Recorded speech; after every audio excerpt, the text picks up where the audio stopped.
Sometimes the purest hearts see what grown-ups miss. Sometimes a child's kindness can heal wounds that have festered for decades. 6-year-old Clara was picking wildflowers near her grandparents' farm stand when she found him, a man in Amish clothes, sitting under an oak tree with his hands tied and a burlap sack over his head. While most people would have run away in fear, Clara saw something different. She saw someone who was scared and alone. She sat down beside him and started talking like he was an old friend. That simple act of compassion changed everything for her. 3 families in their small farming town. It brought to light a secret that had been buried for 40 years. It forced her grandparents to face their past. But who was this mysterious man, and why was he left there? Before we jump back in, tell us where you're tuning in from. And if this story touches you, make sure you're subscribed, because tomorrow I've saved something extra special for you. The morning sun cast long shadows across the weathered wooden boards of Amos and Martha Brenner's roadside produce stand, painting everything in shades of gold that reminded visitors why they called this part of Pennsylvania God's country. At 67, Amos moved with the careful deliberation of a man whose hands had shaped wood for 5 decades. Each step measured and purposeful as he arranged the day's harvest of tomatoes, sweet corn, and late summer squash into neat, appealing rows. His weathered fingers, permanently stained with the oils of countless pieces of cedar and oak, handled each vegetable with the same gentle precision he brought to his woodworking. These were hands that had carved intricate details into hope chests for young brides, fashioned sturdy chairs that would outlast their owners, and spent countless evening hours working on an unfinished chess set that sat on his workshop bench, each piece a small masterpiece of patient craftsmanship, waiting for the day he felt worthy of completing such beauty. Martha, 3 years his junior, but possessing an energy that made her seem decades younger, bustled about the stand with the efficiency of someone who had managed a household and helped run a business for over 40 years. Her silver hair was pulled back in a practical bun, and her hands softer than her husband's, but no less capable, arranged bouquets of wildflowers that Clara had gathered that morning. Their cheerful faces turned toward the rising sun. "Clara still sleeping?" Amos asked, his voice carrying the gentle rumble of a man who chose his words carefully, who understood that silence often spoke louder than noise. "Like an angel," Martha replied, her smile carrying the warmth of a woman who had never had children of her own, but had found unexpected joy in grandmotherhood. Yesterday's adventure tired her out more than she'd admit. Their granddaughter had arrived 3 weeks ago for what was supposed to be a brief summer visit, but Martha secretly hoped it would stretch longer. Clara's parents, their daughter-in-law's sister, and her husband were going through what they called a difficult patch, modern language for what Martha's generation would have simply called heartbreak. The little girl's presence had brought a light to their quiet home that they hadn't realized was missing. The produce stand had been Martha's idea 15 years ago, born from her practical nature and her desire to stay connected to their farming community even as suburban development crept closer to their 100-acre property. What started as a way to sell excess vegetables from their large garden had grown into something more, a gathering place where neighbors stopped not just for fresh produce, but for the kind of unhurried conversation that was becoming rare in their rapidly changing world. Their customers were a mix of old-timers who remembered when this entire valley was farmland, young families drawn to the area's rural charm, and tourists seeking an authentic taste of Pennsylvania Dutch country. Amos treated them all with the same quiet courtesy, while Martha possessed an uncanny ability to remember personal details, who was expecting their first grandchild, whose arthritis was acting up, which teenager had just gotten their driver's license. The stand itself was a testament to Amos's craftsmanship, built from reclaimed bondwood and designed to weather gracefully. Every joint was perfectly fitted, every board chosen for its character and strength.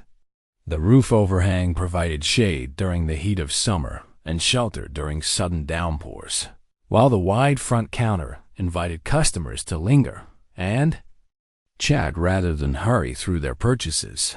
Behind the stand, their farmhouse sat like a comfortable old friend among the rolling hills. Built in 1892, it had weathered more than a century of seasons. Its white clapboard siding and green shutters maintained with the care of people who understood that some things were worth preserving. The wraparound porch held a swing that Amos had built for Martha on their 20th wedding anniversary, its gentle motion having soothed countless evenings of quiet conversation and comfortable silence. Their nearest neighbors were the Yoder family, old order Amish, whose farm bordered theirs to the east. The relationship was cordial but distant, a politeness that spoke of old tensions neither family discussed but both remembered. The Yoder's children would sometimes wave shyly when they drove past in their black buggy, and Martha always made sure to have fresh baked goods available when she knew they might be traveling to town. But there was an invisible line that neither family crossed, a boundary maintained by mutual agreement and unspoken history. Amos understood boundaries.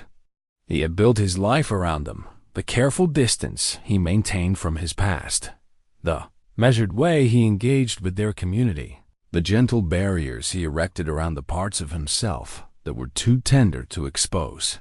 Even Martha, after 40 years of marriage, sensed there were chambers in her husband's heart that remained locked, secrets he carried with the same careful precision he brought to his woodworking dot. She had long ago stopped asking about the nightmares that sometimes woke him in the dark hours before dawn, about the way he would pause when they passed certain Amish farms, about the faded photograph she had once glimpsed in his workshop before he quickly tucked it away. Love, Martha had learned, sometimes meant respecting the spaces where even the closest hearts chose to remain solitary. The morning routine continued with the comfortable rhythm of decades. Amos checked the hand-painted signs that advertised there. Prices his careful lettering a small work of art in itself. Martha arranged the day's newspaper and the small basket where customers left their money when neither of them was available, trusting in the basic honesty but still characterized their rural community. Mrs. Henderson will be by for her usual, Martha observed, referring to a widow who lived alone in town and made the trip to their stand twice a week. I saved her some of those tomatoes she likes, the ones that actually taste like tomatoes used to taste. Amos nodded, understanding the deeper meaning. Mrs. Henderson was lonely, and her visits were as much about human connection as they were about fresh vegetables. They never hurried her along, never made her feel like her stories about her late husband or her concerns about her grown children were impositions. In a world that seemed increasingly focused on efficiency over empathy, their stand had become an accidental sanctuary for those who needed to feel heard. The first customer of the day was Jim Morrison, a construction worker who stopped every morning on his way to the job site. His pickup truck pulled up in a cloud of dust, and he emerged with the tired smile of a man who had been working since before sunrise. "Morning, Amos, Martha." He tipped his baseball cap respectfully. "How's that granddaughter of yours settling?" "Inna? Like she's always lived here," Martha replied, her pride evident. Yesterday, she convinced Amos to teach her how to identify different types of wood by touch. Had her eyes closed, feeling the grain of oak versus maple. "Smart kid," Jim observed, selecting a bag of sweet corn. "Kids see things different than we do. Sometimes I think they see things clearer." Amos felt an unexpected chill at those words, though he couldn't say why. He watched Jim drive away and turned his attention to straightening a display that didn't need straightening, his hands needing something to do while his mind wrestled with a vague sense of unease. The morning progressed with its usual gentle pace. The Kellys stopped by for their weekly supply of vegetables for canning. Young Tommy Patterson rode his bicycle over to buy a cantaloupe with money he had earned doing chores, his face serious with the responsibility of choosing the perfect one. An elderly couple from the city spent 20 minutes discussing the merits of different tomato varieties while their grandchildren played nearby. With each interaction, Amos and Martha wove themselves a little deeper into the fabric of their community. These weren't just transactions. They were tiny ceremonies of connection, small rituals that acknowledged the bonds between neighbors and the shared investment in each other's well-being. As the morning wore on, Martha found herself glancing toward the house, waiting for Clara to appear. The little girl had a way of brightening even the most ordinary moments, her questions and observations revealing wonders that adults had forgotten to notice. Yesterday, she had spent an hour watching a butterfly that had landed on the flower display, convinced it was trying to tell her something important. She sees magic everywhere, Martha had told Amos later. The world's still new to her. Now, as she arranged the last of the morning's flowers, Martha wondered what magic Clara would discover today, in a life that had settled into comfortable routines. Her granddaughter's presence was a daily reminder that wonder was always available to those who approached the world with open hearts and curious eyes. The sun climbed higher, promising another warm August day in their quiet corner of Pennsylvania. Neither Amos nor Martha could have imagined that by evening, their carefully ordered world would be forever changed by the simple act of a little girl picking wildflowers and the mysterious strangers she would find waiting beneath an old oak tree. The afternoon heat had settled over the valley like a comfortable blanket when Clara finally emerged from the house.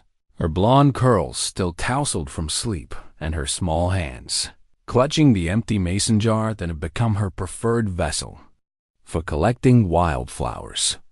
She moved with the unhurried purpose of childhood, pausing to examine a caterpillar on the porch railing before skipping down the gravel path toward the produce stand. "There's our sleeping beauty," Martha called out, wiping her hands on the apron that bore the cheerful stains of a day spent handling fresh produce. "I saved you some of Mrs. Kelly's cookies from this morning." Clara's face brightened, but her attention was already drifting toward the meadow that stretched beyond their property line. "Can I go pick flowers for the stand? The ones from yesterday are getting droopy." Amos looked up from the account book where he had been recording the day's sales in his careful, precise handwriting. "Stay where we can see you, little one. Don't wander toward the road." "I won't, Grandpa Amos. I promise." She set off across the yard with the earnest determination that only children possess, her small legs carrying her through the tall grass, toward a patch of black-eyed Susans that had caught her eye. The late afternoon light turned her hair to spun gold and cast her shadow long across the meadow. Martha watched her go with the mixture of joy and worry that grandparents know well. "She's got your curiosity," she observed to Amos. "Always looking for something beautiful to bring home." 20 minutes passed in comfortable routine. A few more customers stopped by, including Mrs. Henderson, with her weekly stories about her garden and her concerns about her youngest son, who lived too far away and called too seldom. Amos listened with the patient attention of a man who understood that sometimes people needed to speak their worries aloud to someone who cared enough to truly hear them. It was Martha who first noticed that Clara had wandered farther than usual, her small figure now barely visible among the trees that lined the old county road. "Amos," she said, her voice carrying the first note of concern, "Clara's getting close to that road." Before Amos could respond, they saw Clara stop abruptly, her body language shifting from carefree exploration to something more cautious. She stood perfectly still for a long moment, then slowly approached something they couldn't see from their vantage point near the stand. "What's she found now?" Amos muttered, shading his eyes against the sun. But even as he spoke, an uncomfortable feeling settled in his chest. The same instinctive warning that had kept him alive during moments of danger decades ago. Clara disappeared completely behind the large oak tree that marked the corner of their property. the ancient giant that had stood sentinel over the road for longer than anyone could remember.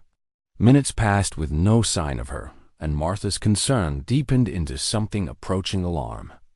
"I'm going to check on her," Martha announced. Already untying her apron dot, they found Clara sitting cross-legged in the shade of the oak tree, her mason jar forgotten beside her, engaged in what appeared to be a one-sided conversation with someone they couldn't initially see. As they drew closer, their steps slowed, then stopped altogether. A man sat propped against the far side of the tree trunk, his legs stretched out before him. He wore the traditional dark clothing of the Amish: black trousers, white shirt, and a black vest, but his appearance was far from orderly. His hands were bound behind his back with rough rope, and over his head was a burlap sack, the kind used for feed grain, tied securely around his neck. The coarse fabric was stained with what looked like tears and possibly blood. "Clara," Martha whispered, her voice tight with fear. "Come away from there. Come to Grandma right now." But Clara didn't move.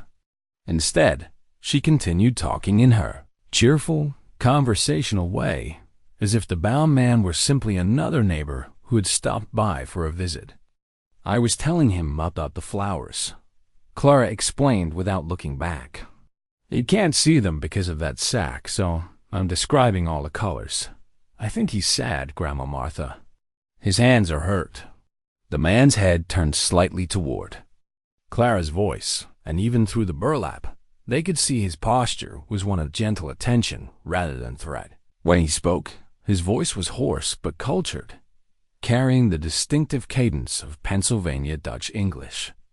"Thank you for the flowers, little one. Your words paint pictures more beautiful than my eyes could see." Amos felt the world tilt beneath his feet. Something about the voice, the careful way the man formed his words, sent a shock of recognition through him that he immediately tried to suppress. It couldn't be. After 40 years, it simply couldn't be. "Sir," Amos called out, his own voice carefully controlled. "Are you hurt? Do you need us to call for help?" The man's head turned toward Amos, and even with his face hidden, there was something in his posture that suggested intense attention, as if he were trying to identify the speaker by voice alone. "I am not hurt in body," the man replied slowly, "but I am in need of kindness if you have any to spare." Martha stepped closer, her nurturing instincts overriding her fear. She could see now that the ropes around his wrists had rubbed raw wounds, and the burlap sack was damp with perspiration. In the late afternoon heat, "Who did this to you?" she demanded, her voice carrying the righteous anger of someone who had spent her life caring for others. "Why are you bound like this?" "It is a long story," the man said quietly, "one that begins with choices made long ago and consequences that have traveled across many years to find their way home." Clara reached out and gently touched the man's shoulder. "Don't be scared," she said with the simple confidence of childhood. "My grandparents are good people. They'll help you." The man's breath caught audibly at her touch, and when he spoke again, his voice was thick with emotion. "Child, your kindness is a gift I do not deserve, but one I am grateful beyond words to receive." Amos found himself studying the man's build. The way he held himself, the careful pronunciation of each word. The recognition that had struck him earlier grew stronger, but with it came a fear so deep it made his hands tremble. "Martha," he said quietly, "take Clara back to the house." "I'm not leaving this man bound and suffering," Martha replied firmly. "Help me get him to the barn. We can figure out what's happened to him there." "You don't understand." "No, Amos, you don't understand." Martha's voice carried the authority of a woman who had made up her mind. "I don't care what he's done or why someone left him here like this. No human being deserves to be treated like an animal. Clara found him, and that means we're responsible for him now." Clara looked up at her grandfather with the absolute trust that children place in the adults they love. "Please, Grandpa Amos." He's scared and his hands hurt. "We can't just leave him here. The weight of decision settled on Amos's shoulders like a heavy yoke. Every instinct developed over 40 years of careful living told him to walk away, to call the sheriff, to maintain the safe distance he had built between his present life and his buried past. But Clara's trusting eyes and Martha's determined. Compassion made the choice for him. "All right," he said finally, his voice resigned. "But we keep this between us until we understand what we're dealing with." As they carefully helped the bound man to his feet and began the slow walk back toward their barn, none of them could have imagined that this moment of mercy would unravel secrets that had lain dormant for 4 decades, or that the mysterious stranger's presence would force them all to confront truths they had spent their lives trying to forget. The burlap sack that concealed the man's identity would soon reveal far more than any of them were prepared to discover. The barn held the comforting sense of hay and old wood, mixed with the lingering aroma of the herbs Martha dried there each autumn. Shafts of golden light slanted through the gaps between weathered boards, creating a cathedral-like atmosphere that seemed appropriate for what felt like a sacred act of mercy. They had settled the stranger on a pile of clean hay bales, and Martha immediately busied herself gathering supplies from the wooden medicine cabinet she kept in the barn's stack room. The old cabinet had been her grandmother's, passed down through 3 generations of women who understood that healing was as much about presence and persistence as it was about proper remedies. "I'm going to cut these ropes," Martha announced, producing a sharp knife from the cabinet. "This is barbaric, leaving someone bound like this in the heat." The man tensed as she approached. "Please," he said quietly, "perhaps it would be better if you did not." "There are reasons. There's no good reason for this," Martha interrupted, her tone brooking no argument. "Whatever's happened, whatever you've done, this isn't justice. This is cruelty." Clara sat nearby on a small wooden stool, her legs swinging. As she watched the proceedings with the intense curiosity of childhood, she had insisted on staying despite Amos's suggestion that she return to the house, and Martha had supported her, believing that kindness was best learned through example rather than explanation. As Martha carefully cut through the ropes, they could see the angry red welts where the coarse hemp had bitten into the man's wrists. His hands, when finally freed, were swollen and marked with dried blood. When he tried to move his arms, he gasped involuntarily at what was clearly intense pain. "How long have you been bound like this?" Martha asked as she gently examined his injuries. "Since yesterday morning," the man replied, flexing his fingers carefully. "I am grateful for your kindness, but I must tell you that helping me may bring trouble to your family." Amos, who'd been standing near the barn door like a sentry, turned at these words. "What kind of trouble?" The man hesitated, and even with the burlap sack still covering his face, they could sense his internal struggle. "I was cast out from my community for speaking words they deemed inappropriate." The binding was meant as a lesson in humility and silence. "Cast out for speaking?" Martha's voice carried disbelief. "What could you possibly have said that warranted this treatment?" Clara suddenly spoke up from her perch on the stool. "Can he take the sack off his head now? It must be hard to breathe." The man's hands moved toward the ties at his neck, then stopped. "Perhaps that would not be wise, child. Sometimes it is better to remain unknown." But Martha was already moving toward him, her practical nature asserting itself. "Nonsense. You'll suffocate in this heat. Here, let me help you."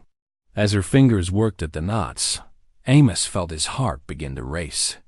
The voice, the careful way the man chose his words, the respectful manner in which he spoke to Clara, all of it was stirring memories he had spent decades trying to bury. The burlap sack fell away, and Amos felt the floor of his carefully constructed world give way beneath him. The man before them was perhaps 45 years old, with the kind of face that spoke of intelligence and gentleness. His dark hair was streaked with premature gray, and his beard was neatly trimmed in the Amish fashion. But it was his eyes that made Amos's breath catch, deep brown eyes that held a familiar warmth, and a sadness that seemed to go bone-deep. Martha gasped softly. "You're barely older than our own son would have been." The man looked directly at Amos for the first time, and in that moment, the years collapsed like a house of cards. The recognition that had been building in Amos's chest now bloomed into certainty, bringing with it a terror so complete that he had to steady himself against the barn wall. "My name is Nathaniel," the man said quietly, his eyes never leaving Amos's face. "Nathaniel Weaver. I have traveled a long way to find someone I believed was lost forever." Clara clapped her hands together delightedly. "That's a nice name. I'm Clara. This is my grandma Martha and my grandpa Amos."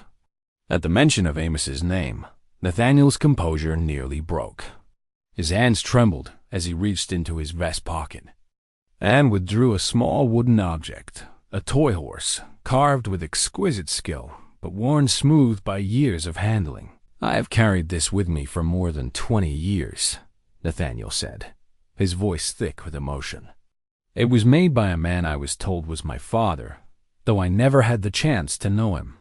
A man who left our community before I was born, who went to serve in a war that took him away from everything he had ever known." Martha looked between Nathaniel and her husband, confusion evident on her face. "Amos, do you know this man?" But Amos couldn't speak. The wooden horse in Nathaniel's hands was unmistakably his work. He recognized every curve, every carefully carved detail. He had made it during the last days of his previous life, before the draft notice arrived, before everything he had known and loved was swept away by forces beyond his control. Nathaniel continued, his words coming faster now, as if a dam had burst inside him. "My mother died when I was 5, but before she passed, she told me stories about my father. She said he was the finest woodworker in our district, that his hands could coax beauty from the roughest timber. She said he had gentle eyes and a laugh that made everyone around him smile." Clara was listening with rapt attention, her young mind processing the implications faster than the adults around her. "Are you Grandpa Amos's son?" she asked with the directness that only children possess. The question hung in the air like smoke from a dying fire. Martha's hand flew to her mouth, and Amos felt the weight of 40 years of secrets pressing down on him like a physical force. "I don't know," Nathaniel said quietly, though his eyes remained fixed on Amos. "But I have spent my adult life searching for the man who carved this horse, hoping to find answers to questions that have haunted me since childhood." Martha slowly turned to face her husband, her expression a mixture of confusion, hurt, and dawning understanding. "Amos? What is he talking about?"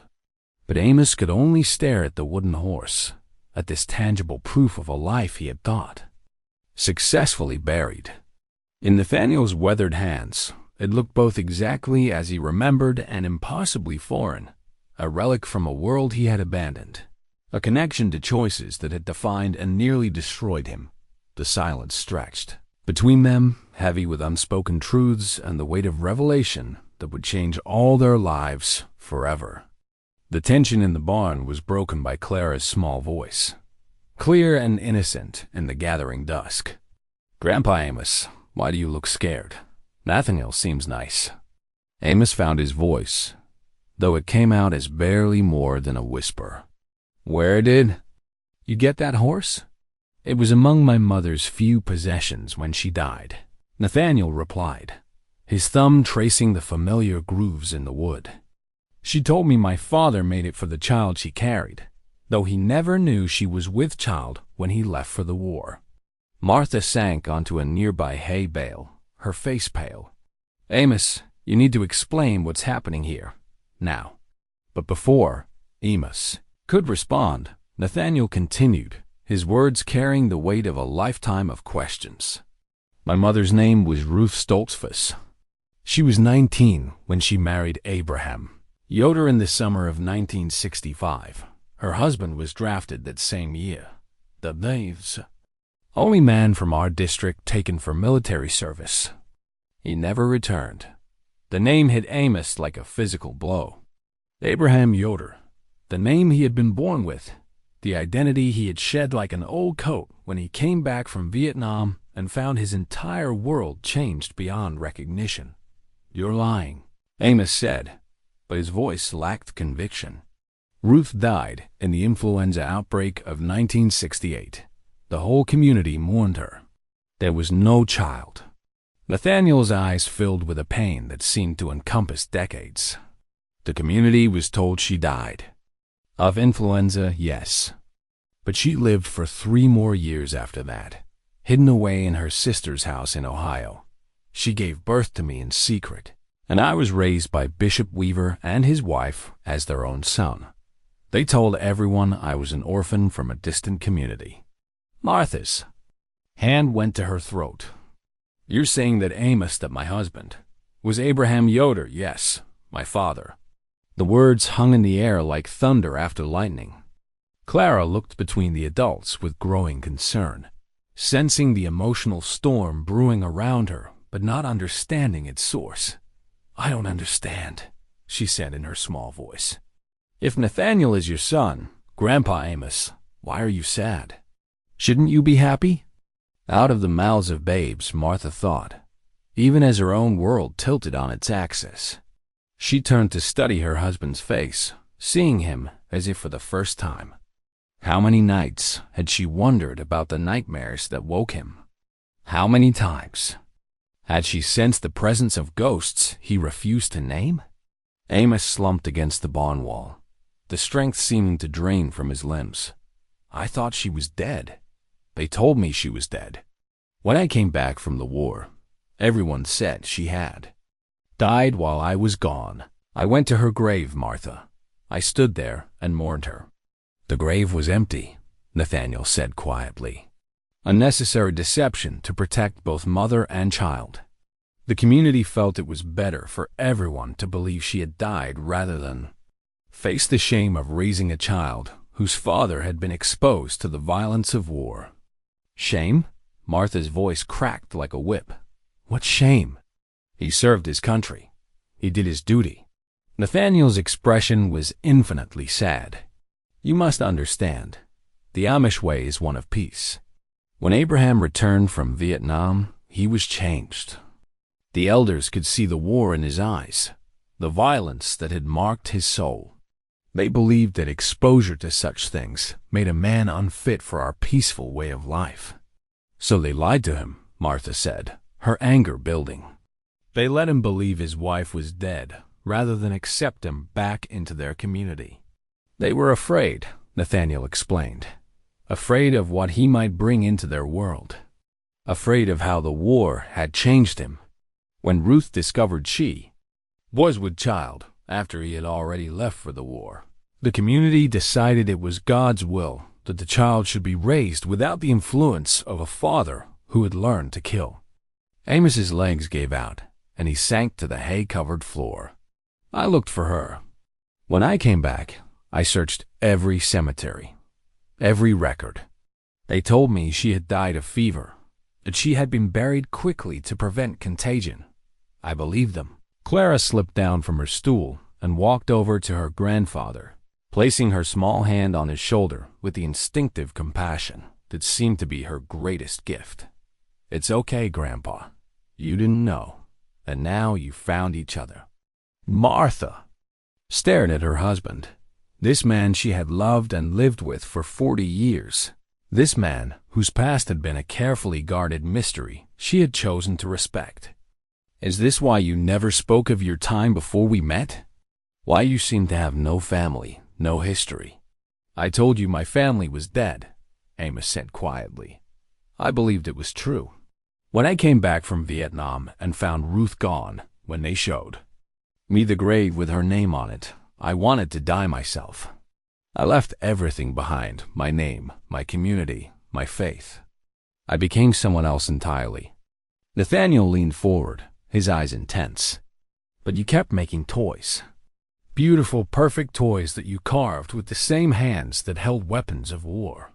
The bishop's wife used to tell me stories about the man who made my horse, about how his gentle heart could create such beauty even after seeing such horror. I never forgot how to carve, Amos admitted. It was the only thing from my old life that I could bear to keep.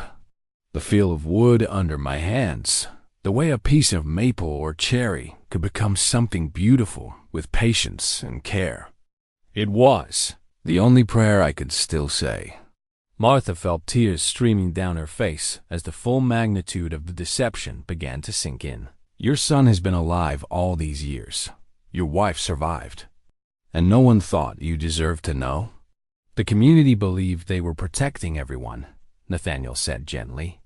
My mother, the child, even Abraham himself.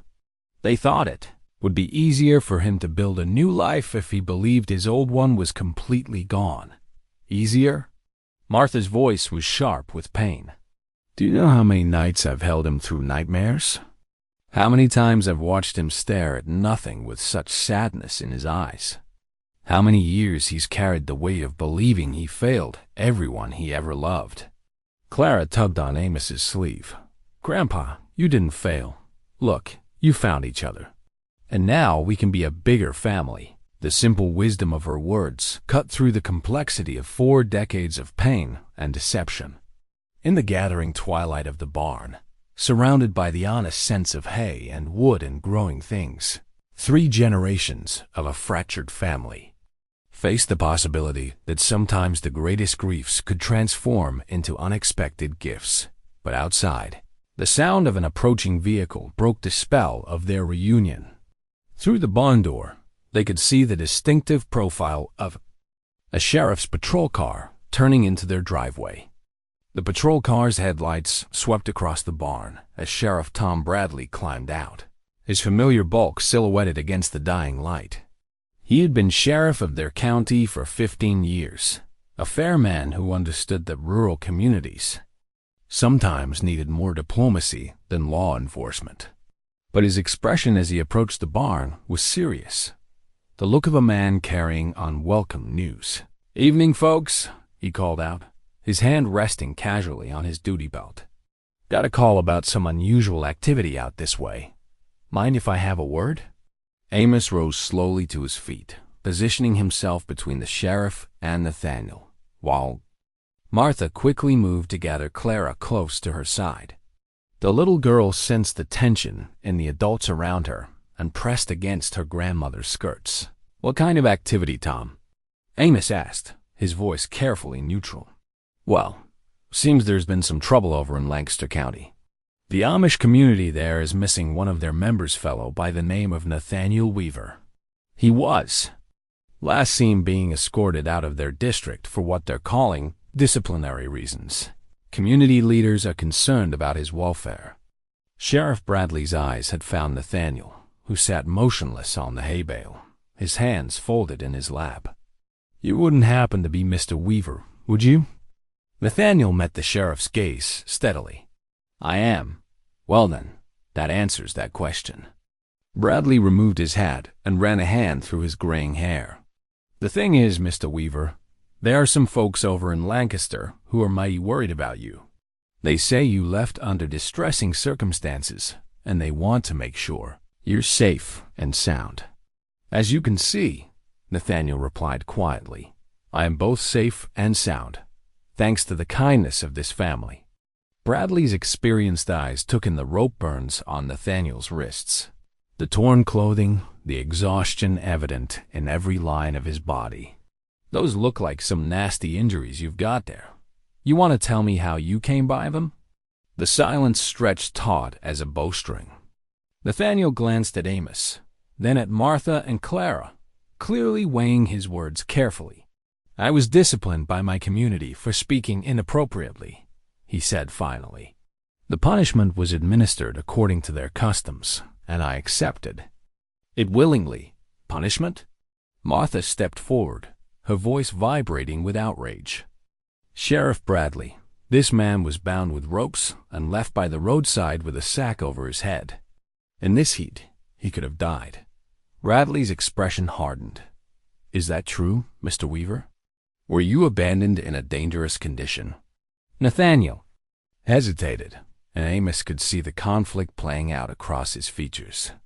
Even after such treatment, he was reluctant to bring official scrutiny down on his community.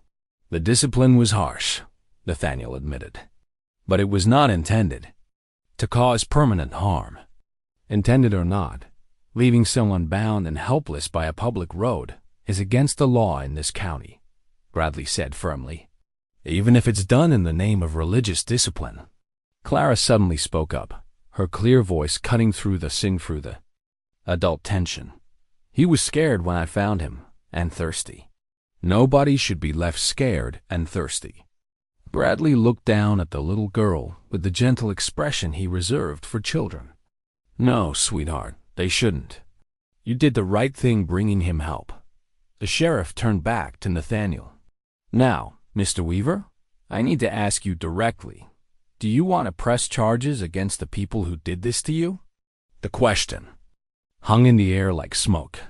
Nathaniel closed his eyes, and when he opened them again, they were filled with a pain that seemed to encompass generations. I do not wish to bring harm to my community, he said quietly. They acted according to their beliefs, misguided though those beliefs might be. That's all well and good, Bradley replied, but the law doesn't recognize religious exemptions for false imprisonment and endangerment. If you were left bound and helpless, that's a crime, regardless of the motivation. Amos found himself stepping forward, driven by instincts he didn't fully understand. Sheriff, this man is under our protection now. Whatever happened to him before, he's safe here. Bradley studied Amos with the sharp eyes of a man who had spent decades reading people. That's generous of you, Amos, but I have to ask, do you folks have any idea what Mr. Weaver here supposedly did to earn such harsh treatment? Nathaniel's hands tightened in his lap. I spoke in defense of a man who had been shunned by our community. A man who served his country in wartime and was cast out for the changes that service brought to his spirit. I said that perhaps our community had been too harsh, too quick to judge. I suggested that redemption and forgiveness were possible even for those who had been touched by violence. The words hit Amos like physical blows. He staggered slightly, and Martha reached out to steady him, her own face pale with understanding. I see, Bradley said slowly. And this advocacy for a shunned community member that was considered inappropriate speech? The elders felt I was undermining the foundations of our peaceful way of life, Nathaniel explained. They said that to question their judgment was to invite chaos and corruption into our community. Clara tugged on her grandmother's skirt. Grandma Martha, what's shun mean? Martha knelt down to Clara's level, her voice gentle despite the turmoil in her heart. It means they made someone leave and told everyone not to talk to them anymore. Sweetheart, that's not very nice, Clara observed with the clear moral vision of childhood. No, honey, it's not. Sheriff Bradley had been listening to this exchange with growing understanding. Mr. Weaver, this man you defend, would his name happen to be Abraham Yoder? Nathaniel's start of surprise was answer enough. Bradley nodded. Grimly, thought so. We've had some inquiries over the years about Abraham Yoder, Veterans Affairs Office trying to track down former servicemen for benefit purposes. Always hit a dead end when they got to the Amish communities. He turned to study Amos with new interest. You wouldn't happen to know anything about that, would you, Amos? The moment of truth had arrived, carried on the evening wind that rustled through the barn's weathered boards. Amos felt the weight of 40 years of careful deception pressing down on him, the elaborate structure of his new life beginning to crumble under the pressure of long-buried truth.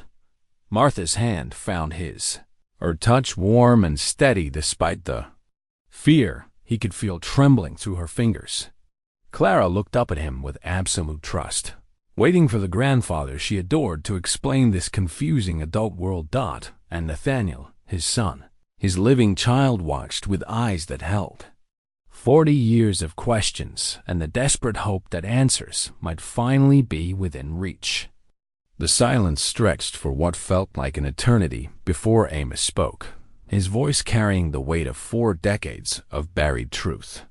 Abraham Yoder died in Vietnam, Sheriff. What came back was someone else entirely.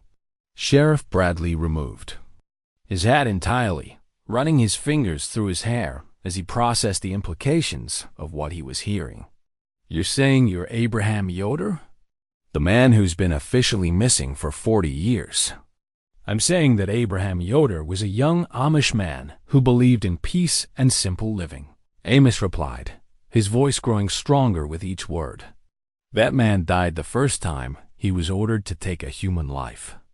What survived the war was someone who could never again fit into the world he had left behind. Martha squeezed his hand tighter, her own revelation still raw and overwhelming. When I met him, he told me his family was dead. I thought he meant they had passed away. I never imagined that they had deliberately cut him out of their lives. Nathaniel finished quietly, made him dead to them while he still drew breath. Clara, who had been listening with the focused attention that children bring to important conversations they don't fully understand, suddenly spoke up. But you're not dead, Grandpa Amos. You're right here. And now Nathaniel found you, so you can be a family again. The pure logic of childhood cut through the complex web of adult pain and deception. Sheriff Bradley looked down at the little girl with something approaching wonder. Out of the mouths of babes, he murmured. Then, turning back to the adults, he said, This is a hell of a situation, folks. I've got a missing person who isn't actually missing, a son who's been searching for a father who's been hiding in plain sight, and a community that may have committed assault and false imprisonment in the name of religious discipline. Nathaniel reached into his vest pocket and withdrew a folded piece of paper, the edges worn soft from handling. Sheriff, before you decide what actions to take, perhaps you should read this.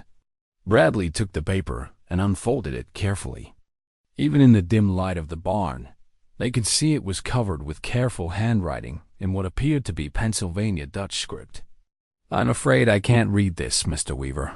Mind translating? Nathaniel's voice was soft, reverent. It's a letter from my mother's sister, the woman who cared for her during her final years. She wrote it before she died and gave it to me when I came of age. It explains why the community made the choices they did. He paused, gathering his strength before continuing. She writes that when Abraham left for the war, Ruth was already with child, though she hadn't yet told him. The community elders felt that if he returned damaged by violence, he would not be a suitable father.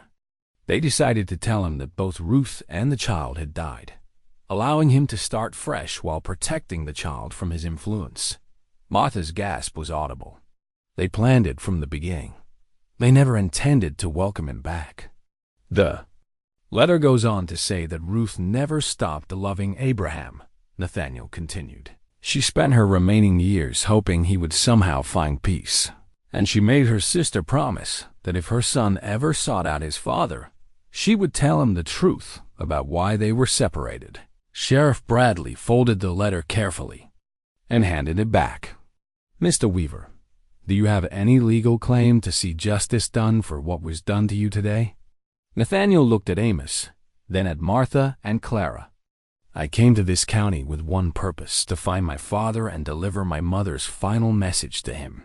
That purpose has been fulfilled. As for the punishment I received, I consider it a small price to pay for the reunion that has resulted. Sheriff. Bradley studied the faces around him, the little girl whose act of kindness had set everything in motion, the grandmother whose world had been turned upside down by revelations about her husband's past, the grandfather whose carefully constructed new life was crumbling to reveal the bones of old grief, and the son whose 40-year search had finally come to an end. Well, he said finally, I can't say I've ever dealt with anything quite like this before. Mr. Weaver, are you certain you don't want to pursue charges? What was done to you was illegal, regardless of the religious motivations. I am certain, Nathaniel replied firmly. My community acted out of fear and misguided beliefs about protecting their way of life. Bringing the law down on them would only confirm their worst fears about the outside world. Bradley nodded slowly. And you, Amos, or should I say Abraham, do you have any intention of reclaiming your original identity? There are legal implications to consider. Amos felt the weight of the question settling on his shoulders. For 40 years, he had been Amos Brenner, husband to Martha, member of their small community, a man who had built a quiet life from the ashes of his previous existence. But Abraham Yoder had been a father, a husband, a man with roots and connections that stretched back generations.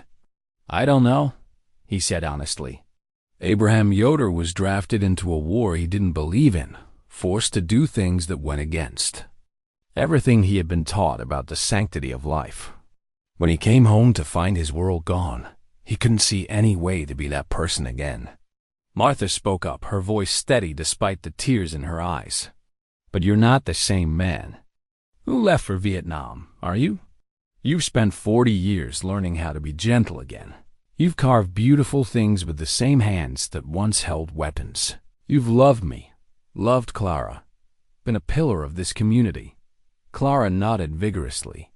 And you make the best pancakes in the whole world, and you always know how to fix things when they're broken. Despite everything, Amos found himself smiling at his granddaughter's priorities. Maybe that's what matters most, he said quietly. Not what we were, but what we've become. Nathaniel leaned forward, his eyes intense. The letter from my aunt contained something else, my mother's final wish. She hoped that someday, if her son found his father, they might find a way to bridge the gap between the world of peace and the world that had been touched by violence. She believed that healing was possible, even for the deepest wounds. Sheriff Bradley checked his watch and sighed. Folks, I'm going to have to file a report about tonight's events.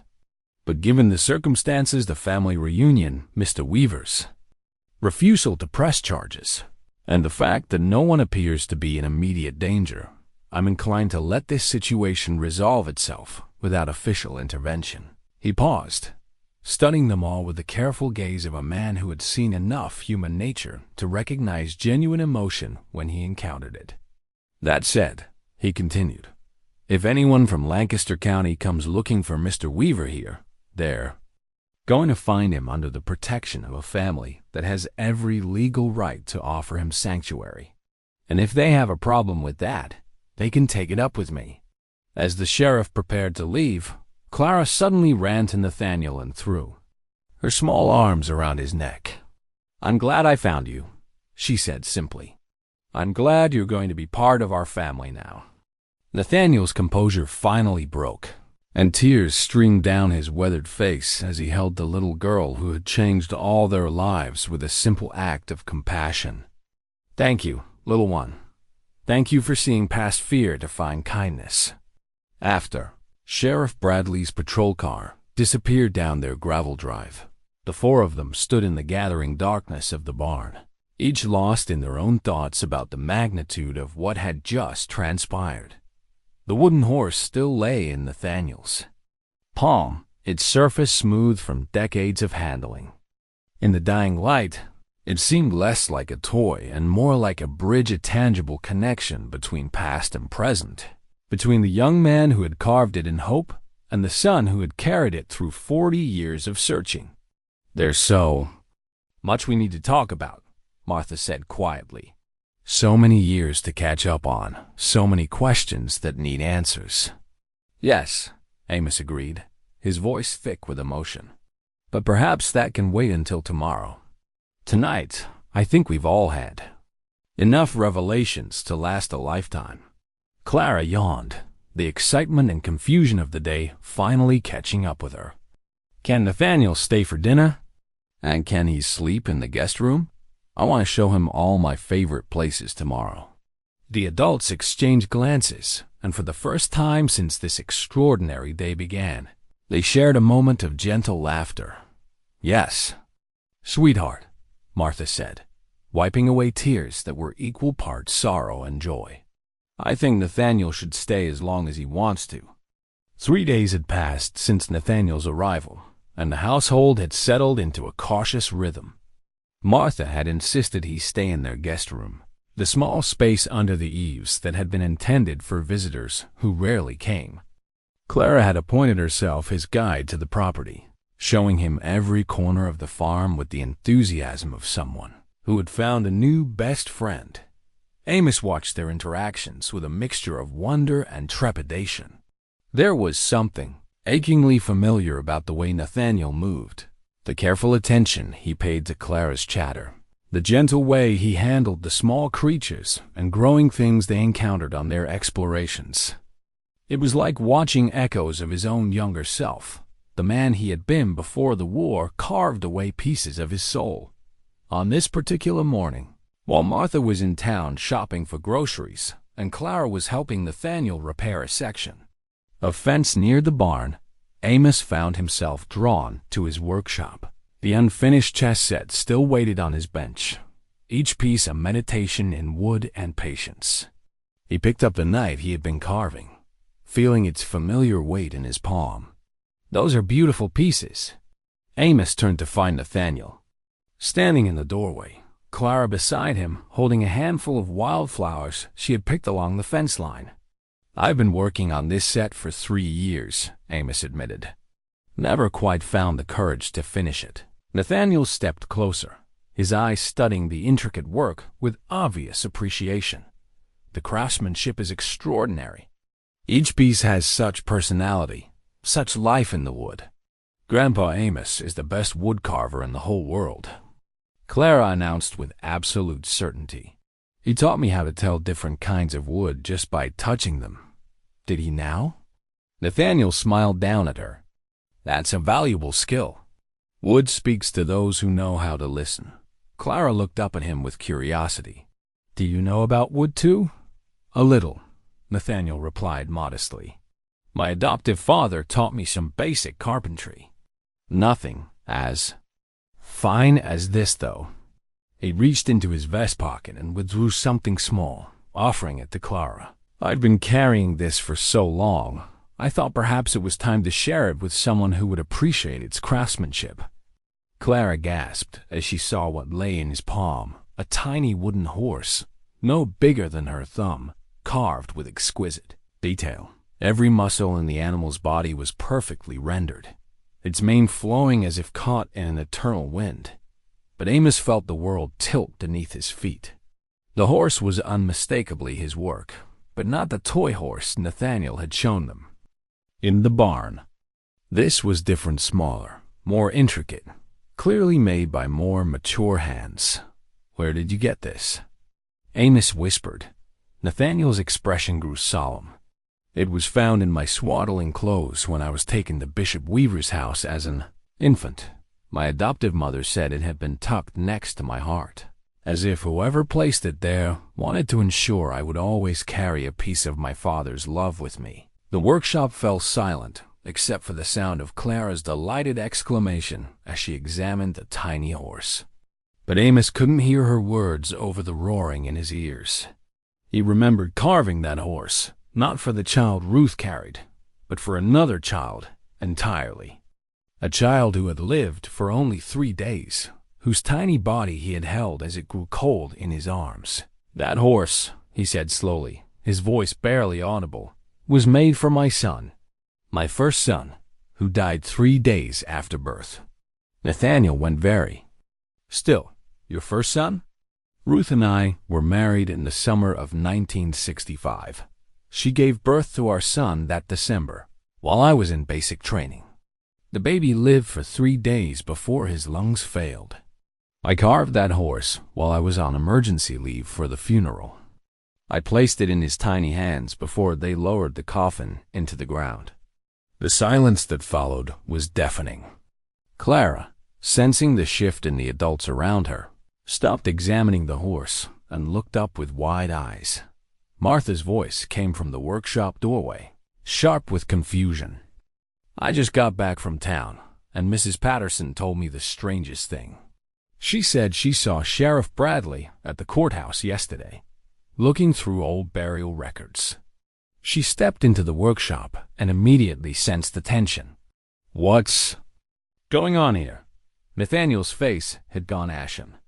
"The horse," he said quietly. "If it was buried with your son, how could it have been with me as an infant?" Amos felt his legs give way, and he sank onto his work stool. A terrible possibility was taking shape in his mind, a truth so profound and shocking that he could barely bring himself to consider it. "Unless," he whispered, "unless the child who died wasn't my son at all." Martha moved closer, her face pale. "Amos, what are you saying?" "Ruth gave birth while I was in basic training. I never saw the baby alive, only after he had passed. The community told me he lived for 3 days, that his lungs were too weak." He looked up at Nathaniel with dawning understanding. But what if they lied about that too? What if they told me my son was dead while secretly giving him to Bishop Weaver to raise? Nathaniel staggered backward as if physically struck. "You're suggesting that I'm not just your son, but the son you thought had died?" "The horse doesn't lie," Amos said, his voice growing stronger with conviction. "I made only one like it, and I placed it in my son's hands myself.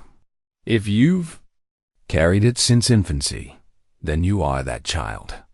You are the son I mourned for 40 years. Clara's small voice cut through the adult confusion.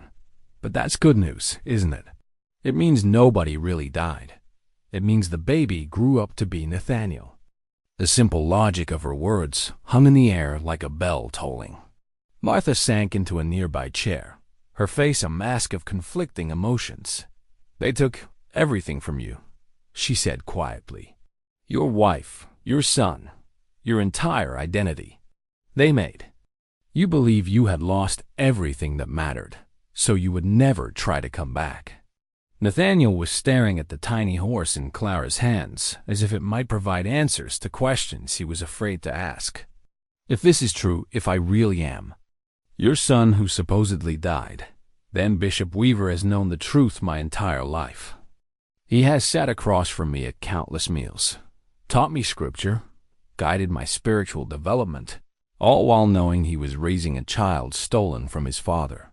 The weight of the deception was staggering in its scope and cruelty, not content.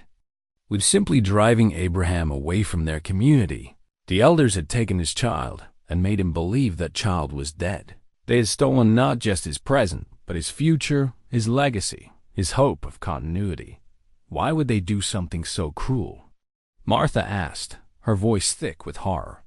"Because they believed that a man touched by violence could never be a proper father," Nathaniel said slowly. "They thought they were saving a child from corruption. In their minds, they were performing an act of mercy." Amos stood up slowly, his movements deliberate and controlled. "I need to see proof. If you really are my son, if this isn't just a terrible coincidence, there will be records. Birth certificates, death certificates that were falsified." "Sheriff Bradley was looking at burial records," Martha said quietly.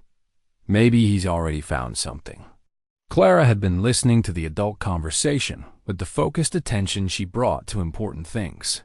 Now she walked over to Nathaniel and gently placed the tiny horse back in his palm.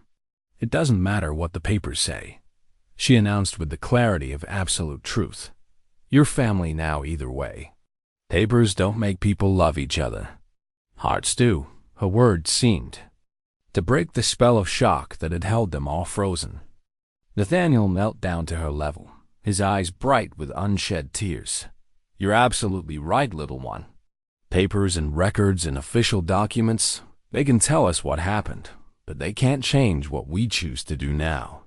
He looked up at Amos, and for the first time since his arrival, there was hope mixed with the pain in his expression. "Whether I'm your son by blood or by chance, whether we found each other through fate or providence, the question now is simple.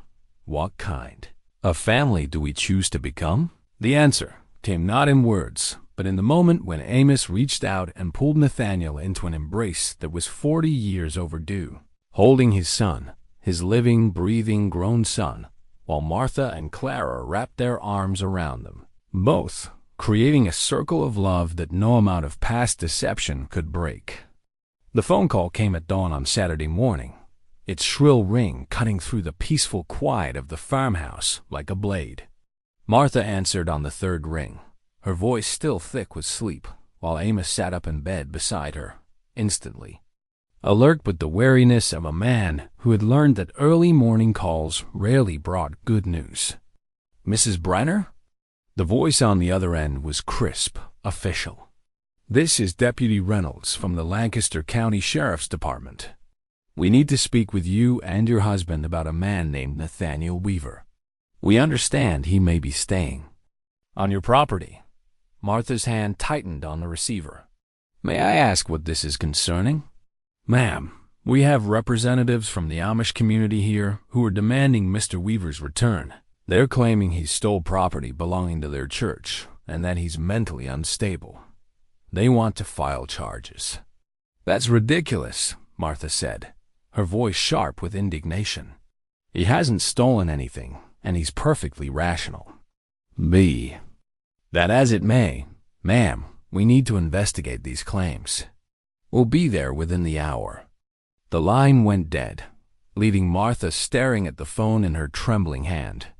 Amos was already out of bed, pulling on his clothes with the efficient movements of someone preparing for battle. "What did they say?" he asked. "Lancaster County Sheriff is coming. The Amish community is claiming Nathaniel stole from them and is mentally unstable." Amos's face darkened.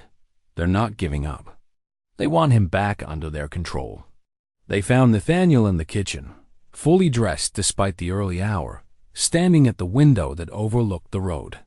Clara was beside him, still in her nightgown, holding the tiny wooden horse he had given her. "You heard the phone," Nathaniel said without turning around. "It wasn't a question." "They're coming for you," Amos replied. "They're claiming you stole from the church." Nathaniel's shoulders sagged slightly. "They're referring to this." He reached into his pocket and withdrew a small leather journal, its pages yellowed with age. "It contains records of births, deaths, and disciplinary actions going back 50 years. I took it when I left because it contains proof of what they did to you to us." Martha moved closer to examine the journal. "What kind of proof?" "Records of the fake death certificate they created for your son. Documentation of their decision to give the child to Bishop Weaver. Notes about their plan to convince Abraham that both his wife and child had died." Nathaniel's voice was bitter. "They kept meticulous records of their deception." Clara tugged on Nathaniel's shirt. "If you have papers that prove the truth, why don't you just show them to the sheriff? Because, little one, the truth can be a dangerous thing. It can destroy people's faith in institutions they've trusted their entire lives. It can tear communities apart. But lying is worse," Clara said with the moral clarity of childhood. "My mama always says the truth might hurt for a little while, but lies hurt forever." Amos felt a surge of pride in his granddaughter's wisdom, even as his mind raced through their options. "Nathaniel, you could run. We can hide you, help you get away before they arrive." "No." Nathaniel's voice was firm. "I've spent 40 years running from questions I was afraid to ask. I won't spend the rest of my life running from answers I've finally found." Martha began pulling breakfast ingredients from the cupboard with determined efficiency. "Then we'll face this together, as a family." The word hung in the air, powerful in its simplicity. Whatever blood connections they might or might not share, whatever legal documents might say, they had chosen each other. That choice carried its own weight, its own validity. As Martha cooked and the others planned, Clara sat at the kitchen table with a piece of paper and her crayons, working with the focused concentration she brought to important projects. When asked what she was drawing, she simply said, "Something to help people understand." By the time the official vehicles arrived, 2 sheriff's cars and a plain black sedan, the family was ready. They watched from the front porch as Sheriff Bradley emerged from the lead car, followed by 2 deputies and 3 men in traditional Amish clothing. The Amish men were led by a tall, severe-looking individual who carried himself with the authority of long-held power.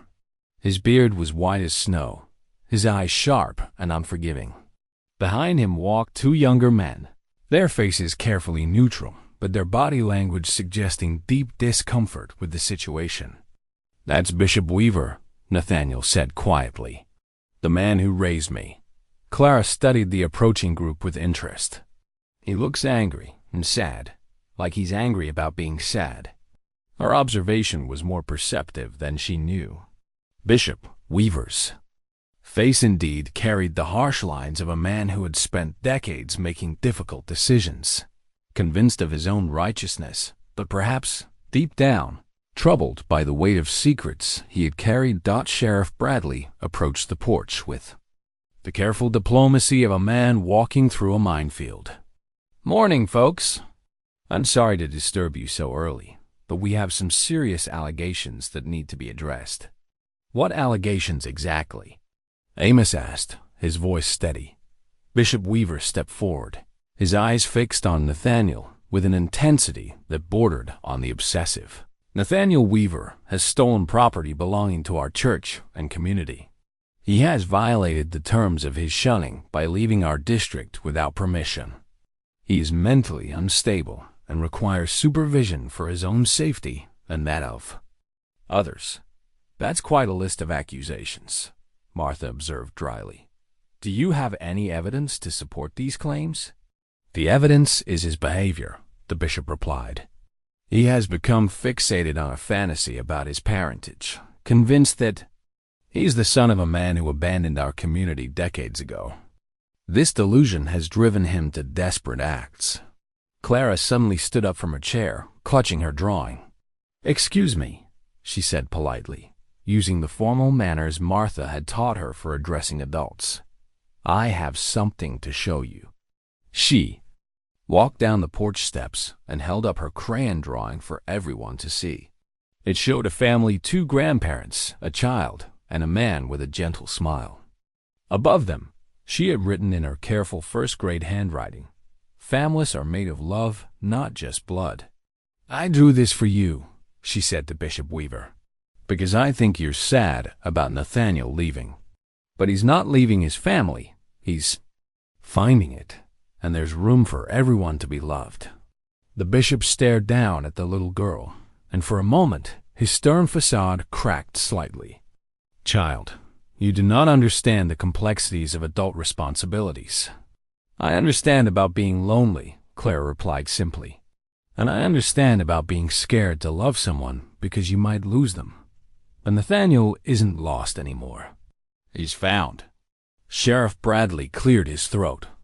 "Mr. Weaver, Nathaniel Weaver, do you have the property Bishop Weaver is referring to?" Nathaniel nodded and withdrew the leather journal.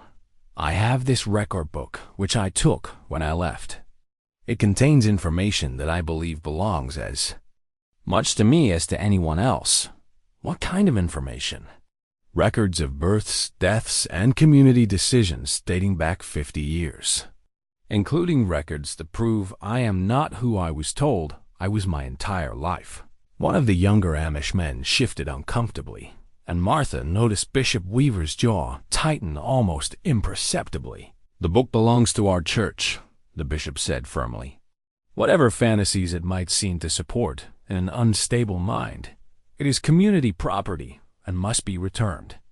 "Actually," Sheriff Bradley interjected, "I think we need to examine this book before any decisions are made about its ownership." He turned to Nathaniel. "Are you willing to share what you found in these records?" Nathaniel looked at Amos, who nodded encouragingly. "The truth isn't something to be hidden, son. Not anymore." The word son hit Bishop Weaver like a physical blow. His face went pale, and for a moment he looked less like a stern religious leader and more like an old man carrying a burden too heavy for his shoulders. "Very well," Nathaniel said, opening the journal. "Let me show you the record of my birth, and the record of the death that never happened." As he began to read from the carefully maintained pages, Clara climbed back onto the porch and took her grandfather's hand. "This is the important part, isn't it, Grandpa Amos? This is where we find out if love is stronger than lies." Amos squeezed her small hand gently. "Yes, sweetheart. This is where we find out." The morning sun climbed higher as truth began to emerge from decades of careful deception, and the little girl's drawing of a family held together by love served as a banner under which they would all have to decide what kind of people they wanted to be. Nathaniel's voice carried across the yard with quiet authority as he read from the leather journal, each word falling like stones into still water, creating ripples that would forever change the landscape of truth for everyone present. December 5th, 10th, 1965. Born to Abraham Yoder and Ruth Stoltzfus Yoder, one male child. Child appears healthy, strong lungs, good color. He paused, looking up at the assembled group. This is followed by another entry 3 days later. Bishop Weaver's face had gone ashen, but his voice remained steady. The child died after 3 days. Everyone knows this. December 18th, 1965. Nathaniel continued reading. Council decision. Child will be declared deceased due to lung failure. Abraham Yoder will be informed of death upon return from military service. Child to be placed with Bishop Weaver family for proper raising, away from influence of father changed by violence, of war. The silence that followed was deafening. Even the morning birds seemed to pause in their singing as the full magnitude of the deception settled over everyone present. Sheriff Bradley was the first to speak. "Are you telling me this community deliberately separated a father from his living child and told him the child was dead?" One of the younger men stepped forward, his face pale but determined. "Sheriff, I am Daniel Stoltzfus, Ruth's nephew. What Nathaniel reads is true. My family has carried this secret for 40 years, and the weight of it has been crushing." Bishop Weaver whirled to face him. "Daniel, you overstep your bounds. This is not your concern." "It is exactly my concern," Daniel replied, his voice growing stronger. "Ruth was my blood. I held her hand when she died, and her last words were a plea for forgiveness for the lie we forced her to live. She never stopped loving Abraham. She never stopped mourning the separation from her child." Clara, who had been listening with the intense focus she brought to important conversations, suddenly spoke up. "But why would you take a baby away from his daddy? That's the meanest thing I ever heard." Her innocent question cut through the adult's careful theological and legal justifications to the heart of the matter. Bishop Weaver looked down at her, and for a moment, his stern facade cracked completely. "Child," he said, his voice heavy with years of certainty that was beginning to crumble. "We believed we were protecting the boy from a father who had been corrupted by violence. We thought a man who had learned to kill could never properly raise a child in our peaceful way." "But Grandpa Amos isn't violent," Clara protested. "He makes beautiful things with his hands. He fixes broken things. He takes care of people and animals and plants.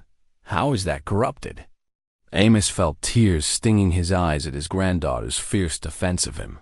He stepped forward, his voice calm but carrying the weight of 4 decades of pain. "Bishop Weaver, you knew Abraham Yoder before the war. You knew him as a young man who would spend hours carving toys for the children in your community, who never raised his voice in anger, who wept when he had to slaughter animals for food. Did you really believe that man was lost forever?" The bishop's hands trembled slightly as he gripped his hat. The Abraham who returned from Vietnam had death in his eyes. We could see it, smell it on him like smoke. "We were afraid. You were afraid of what you didn't understand," Martha interrupted, her voice sharp with controlled anger. "Instead of trying to help a young man heal from trauma, you destroyed his family and stole his child. You turned his grief into a weapon against him." Daniel Stoltzfus stepped closer to the sheriff. "There's more in that journal. Records of other families torn apart by fear and rigid thinking. This wasn't the only time the community made decisions that destroyed lives in the name of protecting them. Sheriff Bradley took the journal from Nathaniel and began flipping through its pages, his expression growing grimmer with each entry.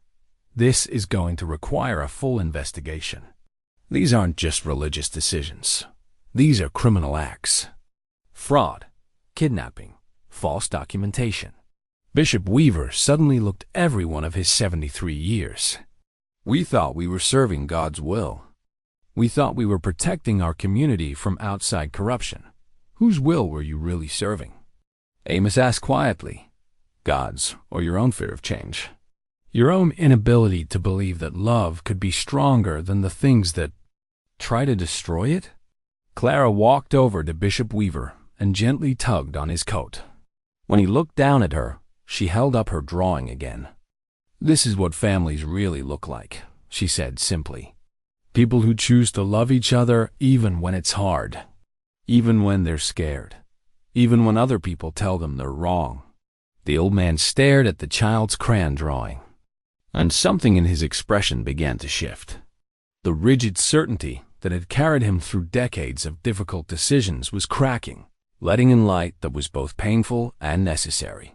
Perhaps, he said finally, his voice barely above a whisper, we have made mistakes. The admission hung in the morning air like the first crack in a dam that had held back decades of suppressed truth.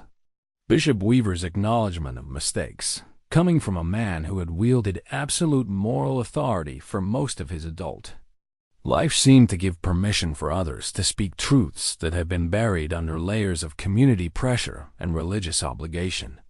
Daniel Stoltzfus stepped forward again, his voice stronger now. Bishop, there are others in our community who have questioned these decisions for years. Families who have suffered in silence, afraid to speak against the council's wisdom. How many others? Sheriff Bradley asked, his pen poised over his notepad. At least 6 families that I know of personally, Daniel replied. Children separated from parents deemed unfit. Marriages dissolved by council decree rather than personal choice. Young people shunned for asking questions that challenged our interpretations of Scripture. Nathaniel carefully closed the leather journal and held it out to Sheriff Bradley. The records are all here. Names, dates, justifications. 40 years of decisions made by men who believed their fear was righteous wisdom. Bishop Weaver was staring at Clara's drawing as if it contained some profound theological text. Child, he said finally, may I see your picture more closely? Clara nodded and handed it to him. The old man studied it carefully, his weathered fingers tracing the crayon lines that depicted a family bound together by love rather than law, or blood or religious doctrine. You've drawn something I had forgotten was possible, he said quietly. Redemption. Amos felt his heart skip a beat at the word. Redemption? For 40 years, I have carried the weight of a decision I believed was righteous. I told myself that separating you from your son was an act of mercy, that a child deserved better than a father marked by war. The bishop's voice grew stronger as he continued. But looking at this child's drawing, hearing her speak about love, being stronger than fear, I see that we committed the very sin we claimed to be preventing. He turned to face Amish directly. Abraham, for that is who you truly are. Regardless of what name you carry now, I owe you an apology that no words can adequately express. We stole your son. We stole your wife's final years with her husband. We stole your right to heal from the wounds of war, surrounded by family who loved you. Martha wiped tears from her eyes. Why now? Why admit this now after so many years? Bishop Weaver looked at Nathaniel with something approaching pride mixed with deep sorrow. Because the boy I raised the man he became has shown more courage and moral clarity than the men who shaped his upbringing. He could have used that journal to destroy our community, to seek revenge for the injustices done to him. Instead, he risked everything simply to find the father we told him was beyond redemption. Nathaniel's voice was thick with emotion. You did raise me well, despite the lies. You taught me about forgiveness, about the possibility of healing, about the importance of truth. Those lessons weren't false, even if their foundation was built on deception. Sheriff Bradley cleared his throat. This is all very moving, but I still have to deal with the legal implications. False death certificates, fraudulent documentation, what amounts to kidnapping. These are serious crimes. What do you want to happen, Nathaniel? Amos asked. The choice should be yours.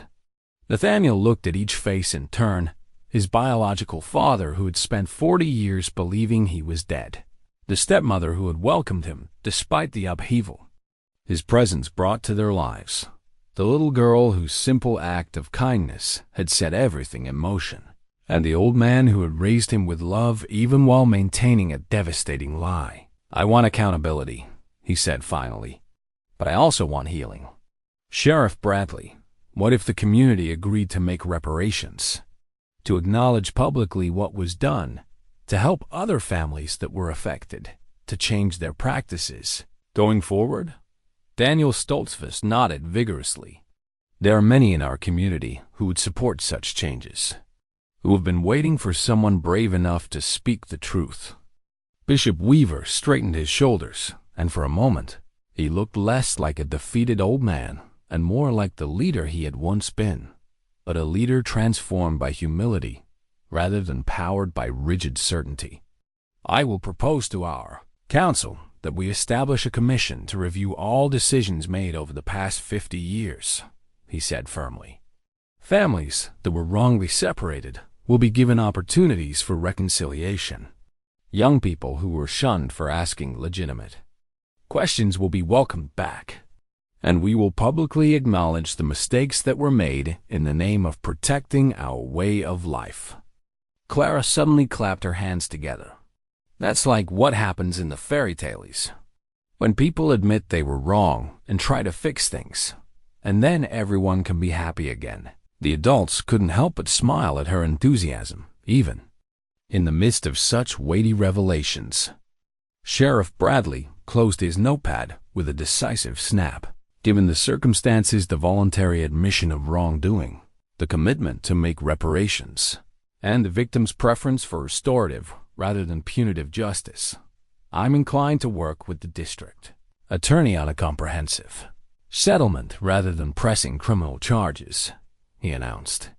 But this community is going to be under scrutiny going forward. Any future violations of civil rights will be prosecuted to the full extent of the law. Bishop Weaver nodded solemnly. We understand, Sheriff, and we accept that accountability. He turned to Nathaniel one final time. Son, for you will always be my son in the ways that matter most. I hope you can find it in your heart to forgive an old man's fear. I loved you every day of your life, even while maintaining a lie that hurt us all. Nathaniel stepped forward and embraced the man who had raised him, and in that moment, the artificial boundaries between biological family and chosen family dissolved completely. Love, as Clara had insisted, was indeed stronger than blood, stronger than law, stronger than fear. There's nothing to forgive, Nathaniel said quietly. You gave me life, education, values, and the strength to seek truth even when it was difficult. Without your guidance, I never would have had the courage to find my way back to where I belonged. As the official vehicles prepared to leave, carrying with them the promise of investigations and commissions and the long work of healing generational wounds, Clara tugged on Nathaniel's sleeve. Does this mean you're staying? She asked hopefully. Does this mean you're really going to be my uncle now? Nathaniel knelt down to her level and took her small hands in his weathered ones. If your grandparents will have me, and if you'll help me learn how to be the best uncle in the world, then yes, I'm staying. Clara threw her arms around his neck with such enthusiasm that they both nearly toppled over, and her delighted laughter rang across the farmyard like the sound of bells, celebrating a victory that had been 40 years in the making. 6 months later, the autumn light cast everything in shades of gold and amber as Clara helped arrange the last of the season's harvest at their roadside stand. The display looked much the same as it had that summer day when she first wandered into the meadow and found a mysterious stranger beneath an oak tree. But everything else had changed in ways both subtle and profound. Nathaniel emerged from the barn, carrying a wooden crate filled with winter squash, his movements now familiar and comfortable in the rhythm of farm life. The rope burns on his wrists had long since healed, leaving only faint scars that served as reminders of how far they had all traveled from that moment of discovery. "Uncle Nathaniel," Clara called out, using the title that had become as natural as breathing, "can you help me make the sign about the chess sets?" He smiled and set down the crate, moving to where she had spread out poster board and markers on the wooden counter. During the long evenings of autumn, Amos had finally found the courage to complete his chess set, and the finished pieces were so beautiful the word had spread throughout the county. Orders now came in faster than he could fill them, and Nathaniel had begun learning the craft himself, his hands proving to have inherited his father's gift for coaxing beauty from wood. "What should the sign say?" Nathaniel asked, settling beside her. "Handmade chess sets by Amos and Nathaniel Brenner," Clara replied promptly. "Made with love and patience and really good wood." The surname had been Nathaniel's choice. When the legal paperwork was completed, the correction of falsified records, the restoration of his true identity, he had chosen to take the name Brenner rather than reclaim Yoder. Abraham Yoder's son was taken away as an infant, he had explained. Nathaniel Brenner is the man who found his family and chose to stay. Martha appeared in the doorway of the farmhouse, wiping her hands on the apron that bore the cheerful evidence of a morning spent baking. The guest room under the eaves had been transformed into a permanent bedroom, and their dinner table, which had seated two for so many years, now comfortably accommodated four. "Mrs. Henderson will be by this afternoon," she announced. "She wants one of your small horses for her grandson's birthday, Nathaniel. Says she's never seen anything carved with such love."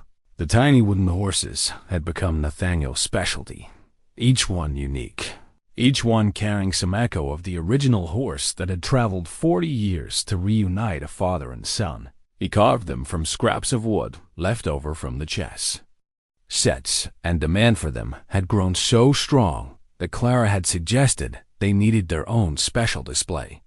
"I finished 3 yesterday evening," Nathaniel replied. "Clara helped me sand them smooth." The partnership between uncle and niece had become one of the unexpected joys of their transformed family. Clara had appointed herself Nathaniel's apprentice in woodworking, and while her small hands weren't yet skilled enough for intricate carving, she had proven gifted at the patient work of sanding and finishing. More importantly, her constant chatter and endless questions had helped fill the silence that had once surrounded Nathaniel. Like armor. Amos emerged from his workshop carrying the completed chess set that would be delivered to a customer in Philadelphia that afternoon. Each piece was a small masterwork, the king and queen carved with faces that suggested both wisdom and compassion, the knights captured in mid-gallop with manes flowing like water, the bishops bearing expressions of thoughtful contemplation. 37 orders, he said with something approaching amazement. "I never imagined there were so many people who valued handmade things." "It's not just that they're handmade," Martha observed. "It's that they're made by people who understand what matters. You can see the love in every piece." The truth of her words was evident in more than just their woodworking. The entire family had been transformed by the experience of confronting buried truths and choosing love over fear. Amos moved with less wariness now, his shoulders no longer carrying the weight of secrets he couldn't share. Martha had found new purpose in nurturing the relationship between father and son, becoming the bridge that helped them navigate 40 years of misconversations and shared experiences. As for Clara, she had discovered that her gift for seeing through complications to simple truths was more valuable than she had ever imagined. Teachers at school now regularly asked for her perspective when children were having conflicts, and she had become something of a local celebrity after the story of her role in reuniting the family spread through their community.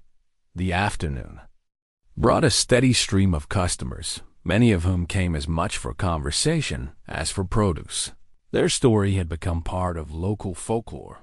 The little girl who found a man with a sack over his head and whose simple kindness had healed generational wounds. But the story had grown in the telling, becoming less about the specific facts and more about the larger truth that compassion could transform even the most impossible situations. When the last customer had left and they were closing the stand for the day, Clara made an announcement that had clearly been building in her mind for hours. "I want to take a picture," she said seriously. "A family picture with all of us together at the stand where everything started." Martha retrieved the old camera from the house while the others arranged themselves around the wooden counter that had witnessed so many small moments of connection over the years. Amos and Nathaniel stood shoulder to shoulder, their similar builds and shared gentle expressions making their relationship unmistakable.